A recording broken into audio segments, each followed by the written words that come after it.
алтын балта. Ертеде бай мен кедей көрші болады. Кедей диірменге барса, байдың балтасын сұрап алды. Бір күні кедей диірменге барып, балтасын алып жатқан диірменге түсіріп алады. Ол диірменшіге балтамды алып бер дейді. Ол қолын диірменге салып, бір алтын балтаны алып шығады. Ол кедейден: «Мынау ма сенің балтаң?» деп сұрайды.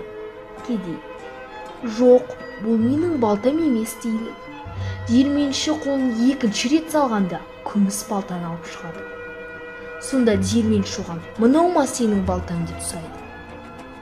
Кедей: «Жоқ, бұл да менің балтам емес» дейді. Сонда диірменші үшінші рет қолын салғанда бір ағаш балтаны алып шығады. Ол кедейден: «Мынау ма сенің балтаң?» деп сұрайды. Сонда кедей: «Иә, осы менің балтам» дейді.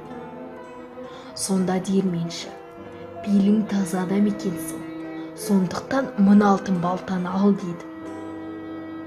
Ол үйіне барып, не болған айтып береді. Балтаны ағып жатқан диірменге қалай түсіргенін айтады. Бай кедейдің айтқан бәрін қайталап істейді. Ол балтасын суға түсіріп, диірменшіге «Балтамды алып бер» дейді. Сонда диірменші алтын балтаны алып шығады. Ол байдан: «Мынау ма сенің балтаң?» дейді.